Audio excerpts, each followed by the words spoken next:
നമ്മുടെ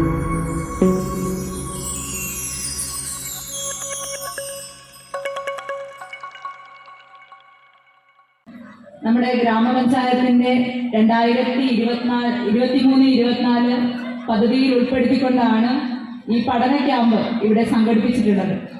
ഇതിനൊരു പ്രത്യേകത എന്ന് പറഞ്ഞിട്ടുണ്ടെങ്കിൽ പഞ്ചായത്തിന്റെ ഈ പദ്ധതിയോട് കേരള സ്റ്റേറ്റ് ചലച്ചിത്ര അക്കാദമി കൂടി സഹകരിക്കുന്നു എന്നുള്ളത് തന്നെയാണ്. അത്തരത്തിൽ നമ്മൾ ചെറിയൊരു പഠന ക്യാമ്പായി ആലോചിച്ചൊരു വിഷയം ഇത്ര വലിയ രീതിയിൽ നടത്തിയെടുക്കാൻ സാധിച്ചതിൽ വളരെയധികം അഭിമാനമുണ്ട്. നമ്മുടെ PEC-യിലെ എല്ലാ പ്രധാന അധ്യാപകരുടെയും വലിയൊരു പങ്ക് തന്നെ ഈ ഒരു പഠന ക്യാമ്പ് പഞ്ചായത്തിലെ മുഴുവൻ വിദ്യാലയങ്ങളെയും തിരഞ്ഞെടുക്കപ്പെട്ട 200ഓളം കുട്ടികൾക്ക് വിവിധ മേഖലകളിലായിട്ട് നമ്മൾ കലാപരിശീലനം നടത്താൻ ഈ ഗ്രാമപഞ്ചായത്ത് തീരുമാനിച്ചത്. ആ തീരുമാനത്തിന്റെ പുറകിൽ കൃത്യമായ ഒരു അക്കാഡമിക ലക്ഷ്യം കൂടിയുണ്ട്.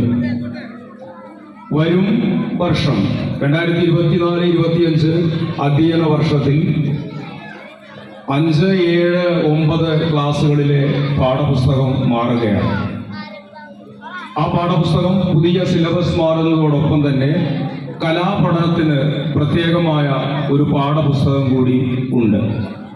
ആ പാഠപുസ്തകത്തിലെ 5 മേഖലകളാണ് നമ്മളിവിടെ കലാപരിശീലനത്തിന് തിരഞ്ഞെടുത്തിട്ടുള്ള മേഖലകൾ. അതിൽ സിനിമ, നാടകം, ചിത്രം, നൃത്തം, സംഗീതം, ഇങ്ങനെ വ്യത്യസ്തങ്ങളായിട്ടുള്ള 5 മേഖലകൾ. ഒരുപക്ഷെ നമ്മുടെ സംസ്ഥാനത്ത് ആദ്യമായിട്ടായിരിക്കും വരാനിരിക്കുന്ന പാഠപുസ്തകത്തിനെ അടിസ്ഥാനമാക്കിയ ഒരു കലാപരിശീലനം വളരെ മുന്നേ തന്നെ ചെയ്യുന്നത്. അതിന് സന്നദ്ധത കാണിച്ച മൂർഖനാട് ഗ്രാമപഞ്ചായത്തിന് നന്ദി പറയാൻ കൂടി ഞാൻ ഈ സ്വാഗതവേള ഉപയോഗിക്കുകയാണ്.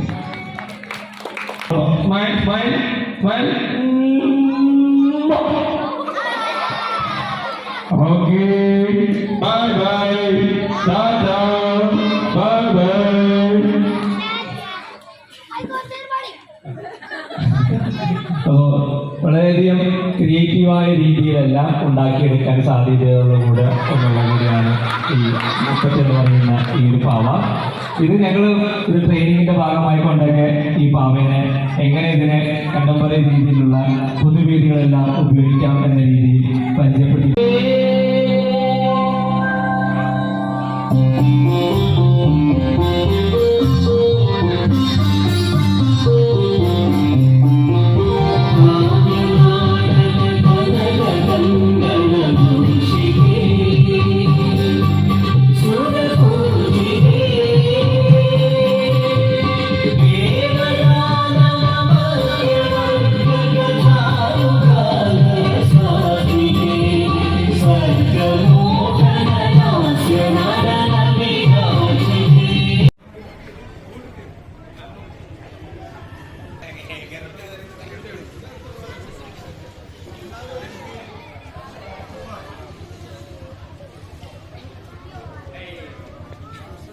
എല്ലാവരും ഒരു പുഷ്പമെടുത്ത് ഇതിന്റെ ഇടയിൽ വെക്കുക.